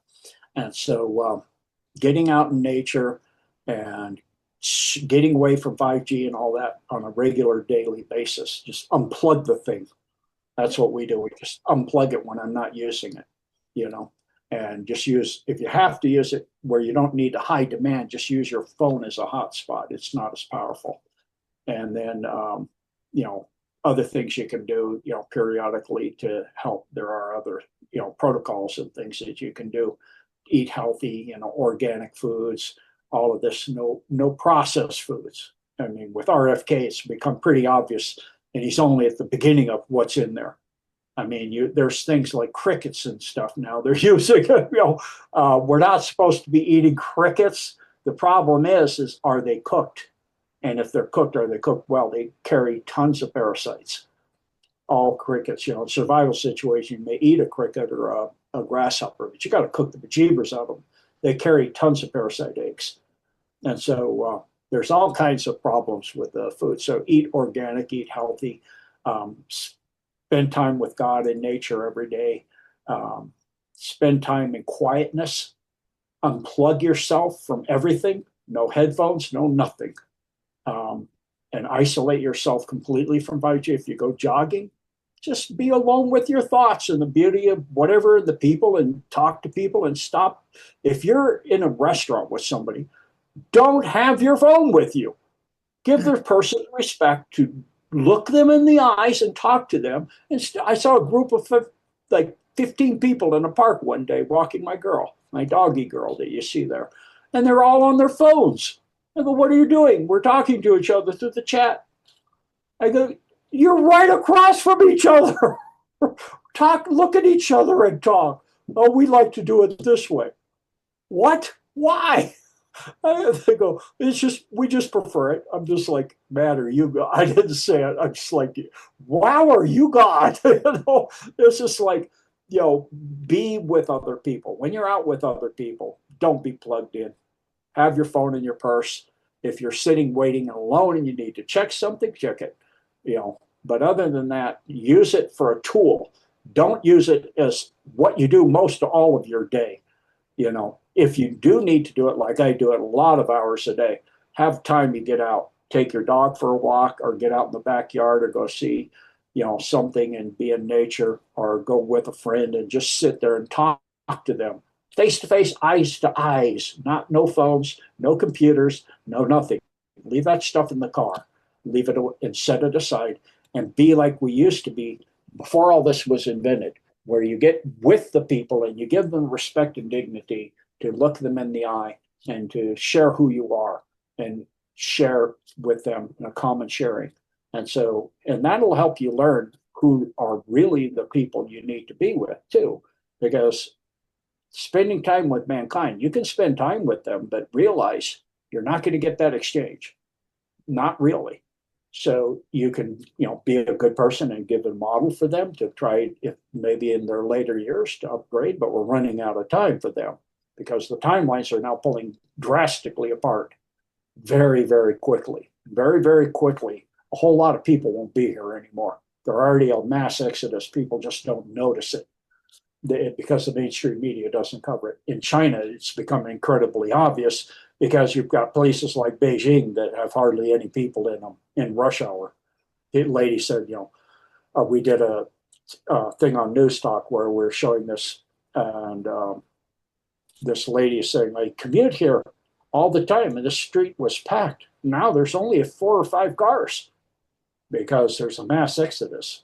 We're in the time of the shift. Those people are leaving. They're leaving to Armageddon, or they're leaving to 5D positive. They're done being here. Or, they're writing this out and they're going to stay at 3D and they want to see it come, and they're already pretty much at 4D or 5D anyway. So we're in that time of the shift. So it's time to, give the due diligence and enjoy this time now and not be immersed in your technologies and other things, and spend time with introspection when you're alone. Introspect and see, the remember the good things in your life and see how to continue such experiences and forgive everything that went before that rubbed you wrong, and forgive yourself in the process, and go through your mind and see what mind control has been poured into your head by the mainstream media, and learn to see things for the truth of it, and learn to look at things, like I would go to India and I would see things like, and the same thing with the footprints with the Brachiosaurus. My father had been going there for decades before I was born. He never even noticed it. I noticed it right away. Same thing when I went to India, where you see Praveen Mohan is one really good to watch. He shows all these temples all over Malaysia and India and Cambodia with these kind of things of extinct animals that are carved into the, like Angkor Wat, for example, in Cambodia, where you've got stuff carved in there that's supposed to have been extinct for millions of years. There's some kind of problem. You have an elephant that has 4 tusks. Well, they used to exist, but they've been extinct for long before that thing is supposed to have been built. So it makes you realize there's things to learn, and this will be coming out in these truths, and we need to be here to help put it together, especially for the young ones, and be here for the young ones and teach them the true values. You're not going to do that if you're locked into your technologies. They've even shown already that children that are left with phones and iPads for babysitters have lower IQs. They have conceptual problems with 3 dimensions. There's all kinds of problems. So, do things, play with them, get them a dog, get them a pet, spend time with your children, raise your children, give them values, treat them kindly with respect, but be strong with them. When they do things wrong, explain it to them and explain that this is the way of the world, that you get out there and you do things out there, it's going to smack you down. You can wind up in prison or dead. And, so you don't really have to brutalize a child. Very rarely do you ever have to strike a child at all. It's like that lady, her daughter grew up with me, and I only struck her 2 times. One time I slapped her on the cheek. The first time I was cooking when we were first dating, and I was steaming broccoli and cutting up broccoli, and she came in and, she reached towards the hot burner. And I said, no, that's hot. And she defiantly looked at me and started reaching. I go, okay, I'll tell you one more time. You're going to get hurt. Don't do that. And she just stuck her hand right on it. And she pulled her hand back because I said, that's hot. It's going to hurt. And she pulled back, hot. I go, yeah, hurts, doesn't it? She went crying to her mom. Her mom came out and go, you let her put her hand on that?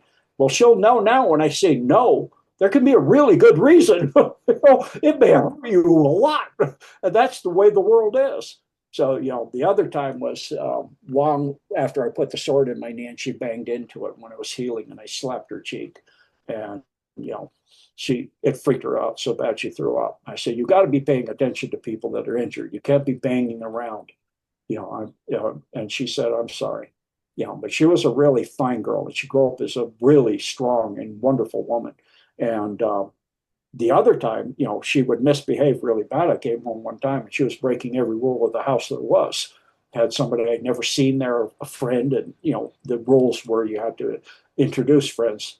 You can't just bring somebody into the house and all kinds of things. And I said, okay, you leave, go call your mother or your parents or whoever and have them pick you up. I don't know who you are.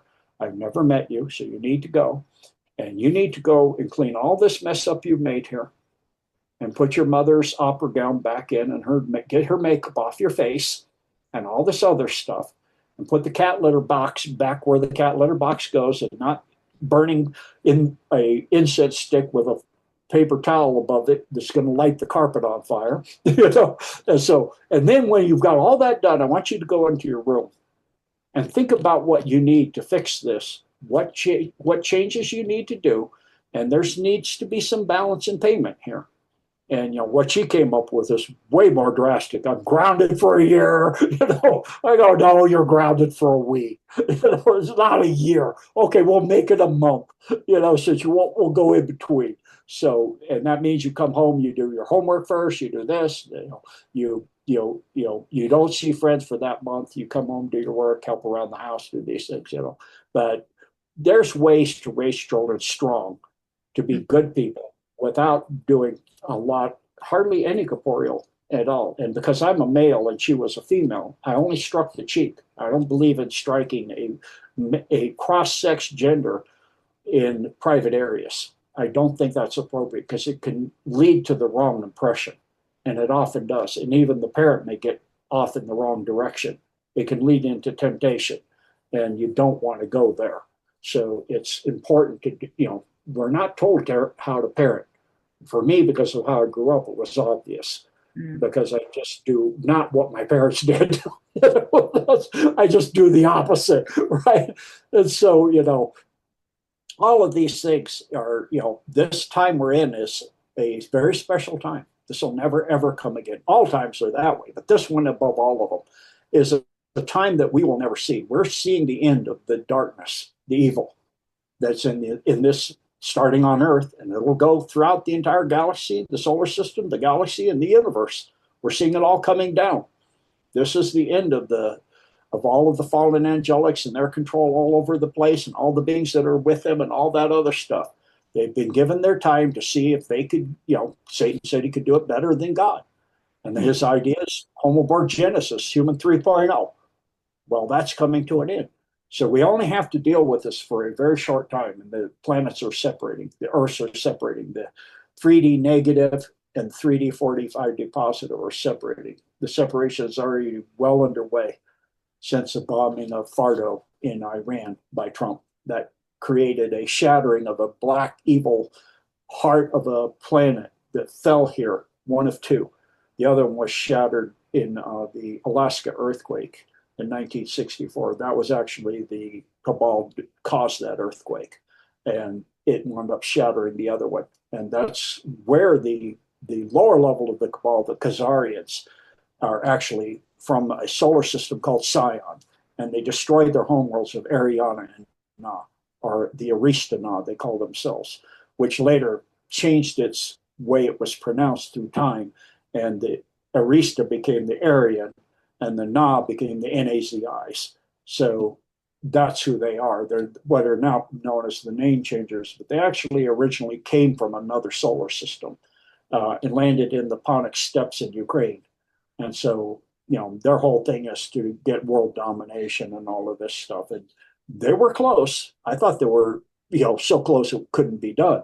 But now we are even seeing a possibility of the end of the Ukrainian war.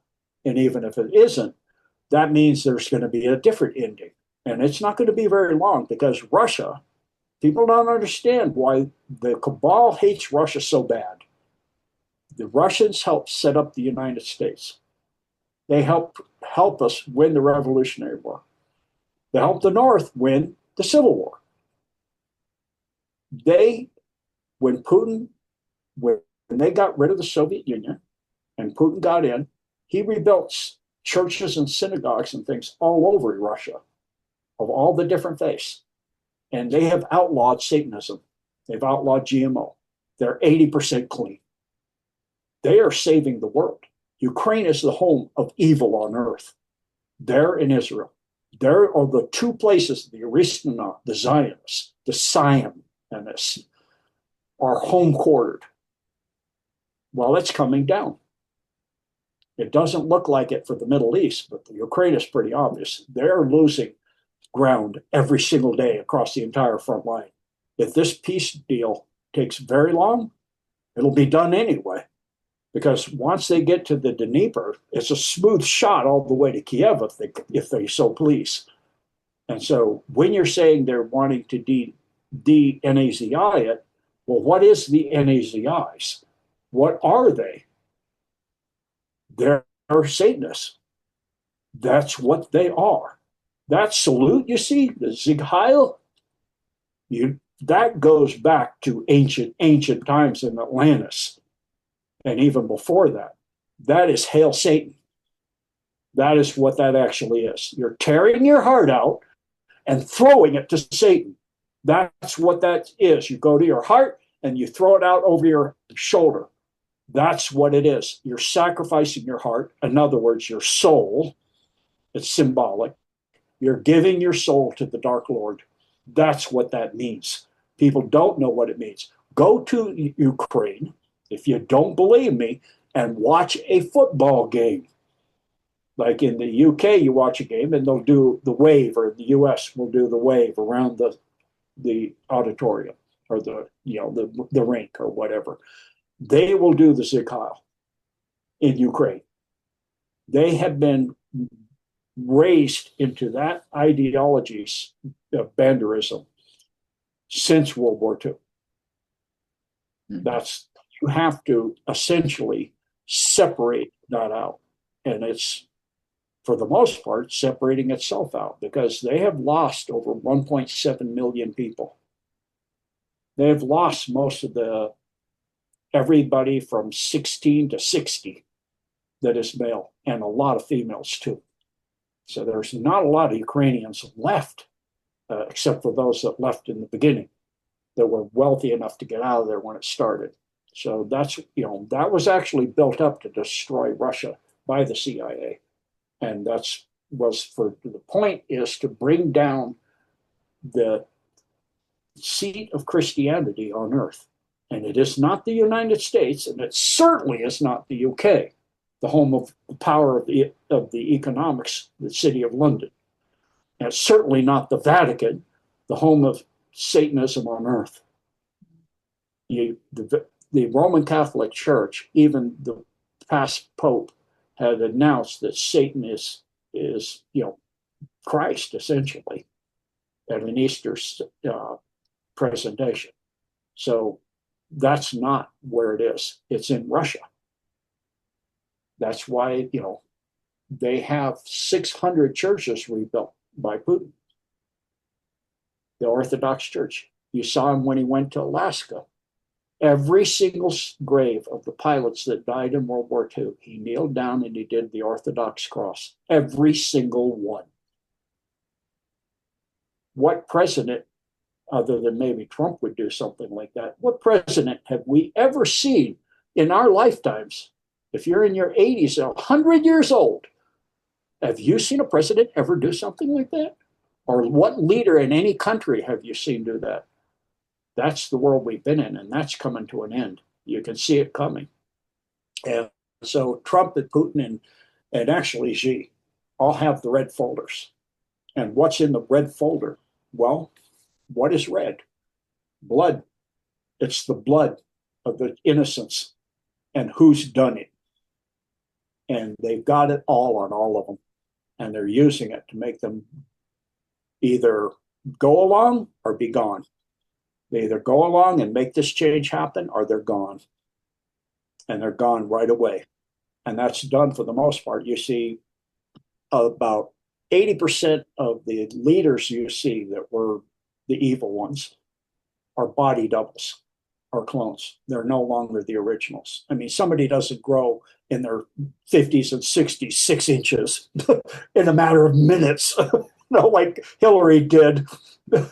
She comes out, she goes back, she's 6 inches taller. I'm like, that isn't her anymore. That's the body double or something. Pretty obvious. And Biden was the same way. So we're seeing the changing of the guard and the end of all of this. It's a miraculous time to pay attention and to really enjoy the things you love and to really pay attention and to focus on it and to think about it and to thank God for it. Absolutely. Absolutely. And then that gives the children, that gives our new children chance Yep. to just be, to be free and just Yep. be. Yeah. Yeah. Absolutely. And on the 19,000 children that Russia has from Ukraine, they saved them. They saved the children, begged them to take them to Russia. And they're living in beautiful lives. Their parents were dead and they're in a war zone. Or they were being trafficked, or they were being harvested for what, that the stuff they take to keep themselves looking young. And they rescued them. That's what really is happening. They're in Russia, yes. 19,000, yes. But Russians rescued them. They rescued them from literally being harvested, being killed, or in a war zone with no parents left. And they're Russians. They're Russian-speaking children. They're not Ukrainians. They don't speak Ukrainian as their first language. The majority, that's the Donbass, Luhansk, all of that. Well, that's Russian. Has always been Russian until Stalin came along and drew new lines. This is Ukraine. Just made it up. Kind of like Israel. Made it up. This is Israel. And they're saying, well, it includes the Gaza, it includes this, it includes that. Well, if you want to go to Greater Israel, what they want half of Africa in there and parts of Turkey. It is huge. And so, this is, people need to understand and study the history and also look at what you're looking at. Look at the arm badges they have on the IDF and look at what's really going on in Ukraine and look at the human trafficking. And this is coming to an end. Same thing in Gaza. Same thing's being done by the same people. Those people, Netanyahu, that's not his name. They made up names that sound Israeli, sound Hebrew. They're not. They're the name changers. It's not anti-Semitic. They made that up too, by the way. It has nothing to do with it. It's anti-satanic. That's what I am. So we're coming to the end of all that, and it's an amazing time. And so the best thing for me is to know, as I do, with 80% of the dumps cleaned out and either blown away or millions of children rescued. Millions. It's a beautiful time. And that's coming to an end. It's like Putin said, the vampire ball is coming to an end for the Western world. And I say thank God and hallelujah. And thank you, Russia, and thank you, Putin. Because that's what's coming to an end. And it's being done through the Ukraine. They have deindustrialized Europe, and they've demilitarized the entire Western world. The US, the UK, all of Europe, all of NATO, all of the EU. They don't have any more stuff. We're going to send a Patriot missile system where we can scrape it up. As soon as it gets there, it gets blown up. It's like, that's a good thing. That's a good thing because it means now that all this is coming to an end and it's no more forever wars. That's Satan's way. So that's my spiel. Thank you. Yeah, thank you. Thank you. Yeah, freedom from war, freedom from hate, freedom from lies. Yeah, absolutely. I mean, our children are the children of the future, aren't they? And they just must be protected at all times. And I understand that a lot of people just can't wrap their head around all this. They just like you say, they either want to shut off or they just think that you're like, yeah, I'm like a black sheep of the family or whatever. However, I'm not really. But I always felt that I was, but I know that there are more in my family who are on my wavelength. Um, however, Well, it seems to you're have just probably in a family that's mankind and you're the only human. That's it, it. It's just yeah. simple. Yeah, I don't think I'm the only human in my family because I know there's And definitely. you're blessed. I am. Oh, well, I, I'll be the last that probably the last yeah. But I know that there's another.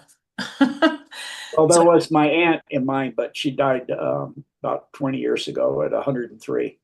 And it oh, was fascinating too, because about 3 years before she knew it was coming, yeah. humans knew. And she goes, "Can I ask you a question?" I go, "Sure, anything." She goes, "I realized something about you. You're not from here, are you?" I go, "You mean Earth?" "No, not originally." She goes, I go, "What made this dawn on you?" She goes, "You were strange as a child, and I thought you grew out of it. You grew into it massively. You're the strangest person I've ever known. It's wonderful how you are, but there's nobody like you." I go, "Same for you, you know. Have you noticed that?" She Mm. goes, "No, I didn't." I go, "Look at around you, everybody else in your age group in the family as you were growing up. Anybody like you at all? At all?" "No, now that you mention it, no." I go, "Yeah, it's pretty much the way it is." She goes, "So are you going to leave before me?" "No, no, I got some things I got to do here. I'll be a while after you're gone. I'll join you later."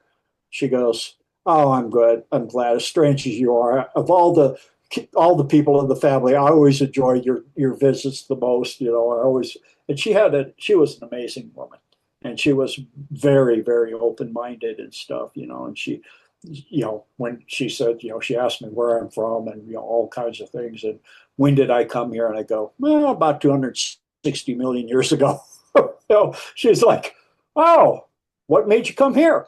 The terrible stuff that Sarah didn't want it to happen, the same as it happened on my home world, where it almost took us down. So I thought I'd help here. I thought I'd help humans. "How's it going?" "Not so great." But I still have hope. I still have hope, and I know there's God out there. So I know it's going to change. I can see some changes. It was cracks of light at that time, but now it's like the whole walls, the whole dike is shattering. It's not like they're trying to plug holes. The dam is just collapsing around them, and they're like, ah, So it's just yeah, I would have loved to. I know she's knowing what's going on here, but I'd have loved to have her here to share it with her. She was an amazing lady. So, anyway, you'll often find, for those of you that this resonates with, think about it that way, and just don't worry about them. That's just their nature, and they will change if they decide they absolutely must. And that's the only way. You can't make it happen. You can pray for them, you can forgive them, and you need to do that for yourself most of all. And that includes, like Dolores Cannon said, tell your body how much you love it. Tell your legs and your heart and all the things. If you have a problem somewhere, tell it you love it, and it can get over it, and you can heal, and you can do all these amazing things. And I know, because I love you, and you're amazing, and you're created perfectly, and so I know you can do this. And so, be kind to yourself and love yourself as God loves you. If God can love us, we certainly should be able to do it for ourselves. Yeah. Yeah, so true. Well, that's beautiful. Well, I did have a few more things, but I feel that that would be a beautiful place for us to finish for today on that loving, positive space. That's the space that I come from when I work with people as well. Try and keep everybody in the loving, positive, and see where we're at. That's not to deny that there is negative, the polarities, etc. But yeah, so thank you so much. Now. I've really, really enjoyed that. Been wonderful to hear so much knowledge. And can you let people, where can people find you? Oh, yeah, that's easy. Yeah, I can actually, I'll just pull it up. I'll pull up my website. Okay. That's I'll super also easy. pop these links in the description box when we pop the audio out. So my website, as you can see here, is Gene Decode, genedecode.org. And there's a free site that has a lot of material. It's called the Surface Area. The deep dives is 7 a month or 77 a year. You get $7 off if you do a whole year at a time. You have 3 days to look around and go in. If you terminate at 3 days or earlier, you won't be charged in your subscription. So you can go in and look around from the surface area. You can't play anything, but if you pay for a subscription, you have 3 days. One thing people don't realize is there's a lot more here. This doesn't look like there's a lot there. Okay, that looks hardly anything, right? But in actuality, there's a lot here. So if you see these numbers on the bottom right corner, that's how many videos are in there. So in Visioning series, there's 11. The Titanic series already has 3. The There's some with a massive amount. Like I do a Q&A every month. So if you go to Spending Time with Gene, there it is. So the dumbs I already have 5. There's 35. I do most months, almost every time. Once in a while, I'll miss one, like summer vacation or something like that, or the holidays. But there's 35 Q&As behind this thumbnail. Mm-hmm. So there's like Powerful Pros. I do alternate Powerful Pros for the whole family, things fun, stories for kids. And then I'm doing the Art of War on the other month, alternating. So learning the Art of War, and there's 13 already there. So that's the website. And then on Truth Social, Rumble, and Telegram. Telegram and Truth Social is run by the Blessed for Service team. I don't and have never been on social media, but I do have a free website for the Blessed for Service, and they put all my interviews on there. They also maintain me on Telegram and Truth Social as real Gene Decode, because somebody already had Gene Decode. There's tons of fake Gene Decodes out there. So on the Blessed for Service website, this interview and all the interviews I do, as you can see, 31 pages of interviews, and we're still loading up. We're finding all the old ones. We have most of them now, all the way back to B2T and Kirsten W. and those stuff from way back when. So all the way up to the present day. So there's lots of, it takes a while for the thumbnails to catch up. My server's a little slow as these are the front. So all my interviews are there. There's also free documents and resources you can go pull up. So you can see many different categories of things. That's the free website. And as I was saying, my Rumble is Real Gene Decode, and my Telegram and True Social are Real Gene Decode. And so, for anybody that wants to help me out, because the only thing I've ever charged for is that subscription on genedecode.org. I've never charged for anything. I don't give economic advice. I don't talk about crypto or XRP or QFS wallet. If somebody's saying that on Facebook, I've never been on Facebook, and I'm not going to have the BFS give a Facebook profile or anything like that for Gene Decode. So anybody doing that is not me, and I don't sell anything. The only thing I charge for is if you want, you can get a subscription to genedecode.org, and that's how I make a little bit of extra income to be able to make ends meet. Things are expensive these days, and if you want to help, also you can just do a donate here. And that's also on the Blessed for Service. You can do that. You click here to donate. You can either do that way, or you can mail checks into that PO box right there. And so the Blessed for Service site's the same way. You have a donate and stuff there if you want to, right there. And you can actually, both sites, you can translate them into other languages. And the Gene Decode site, where are you? There it is. When you play these videos, you have closed captioning. You have the ability for closed captioning. So this was on the Israel-Iran situation. And if you go to the little wheel there, I think it's that one. Or maybe it's this one. Yeah. You can pick which language you want it in, and you have closed captioning. And you have many, many, many, many languages. You can set up the whole thing to read in like 100 different languages if you want. So the server for this website is very sophisticated.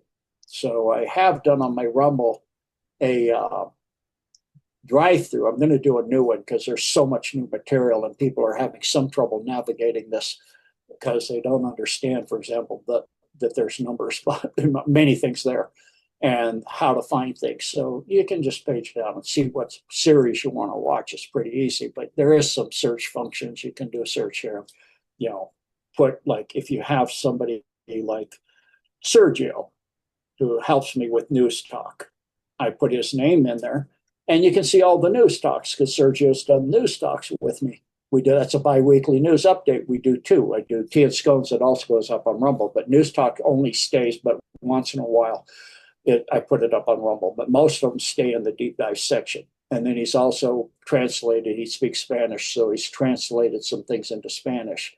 And he has had a Spanish community chat and some other things. So there's everything by Sergio.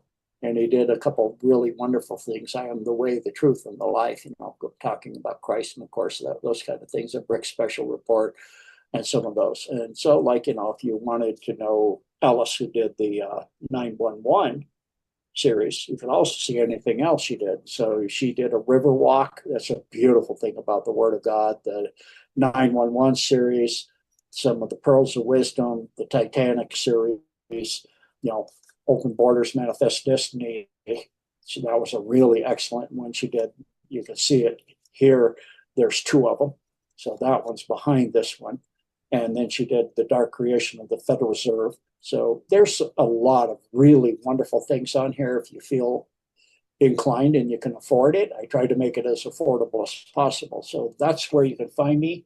And that's my websites, my Rumble, and my social footprint, which is administered by the BFS. And again, I want to stress anybody asking you for invest in QFS or quantum wallets or selling you something, that's not me. It's some other fake Gene Decode. There's lots of them. It's impossible to patrol them all out there. There's on YouTube's and Facebook, and I'm never going to be on Facebook. And so it's not me.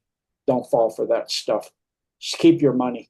The only recommendation I ever economic advice is invest in silver, and how you do that, figure it out. And I mean silver in your hand. And that's the only economic advice I give. Anybody giving you economic advice is not me. Anybody giving you medical advice is not me. I stopped doing that because I got warned. As even doctors are taking away their licenses for giving medical advice. So, during those times. And so I'm not going back there. So anyway, thank you, Jenny.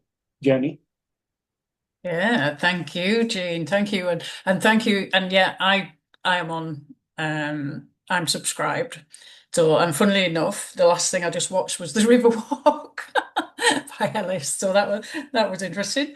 Yes, so absolutely fantastic. Thank you, and thank you to the Blessed for Service team. Thank you to everybody, and thank you for sharing so much of your time with us. And Oh, you're welcome. yeah, like I say, I'll put all the information in I'll put all my links in there as well. I'll put my website in there Yeah. and And if you my want your, Rumble. yeah, if you want your questions answered, I'd be honored to come back and just answer questions. We got through the getting to know each other and kind of who we are thing. Oh, beautiful. Thank you so much. Thank you. I'd love that because I didn't get through all my questions anyway. So, so I'd love that. Okay, thank you. So goodbye to the listeners for now, and thank you for being here with us. Yeah. Thank you, everyone. Thank you, Jenny. It's been an honor and a real wonderful, unique time. So something I've never done before completely like this. So it's really wonderful. So thank you. And thank you, everybody that's listening. God bless and be kind, compassionate, and try your best to forgive others and forgive yourself. More like our Redeemer, Lord, and Savior, the only Son of our one and only God of all creation, Jesus Christ. Thank you, everybody. God bless. Thank you.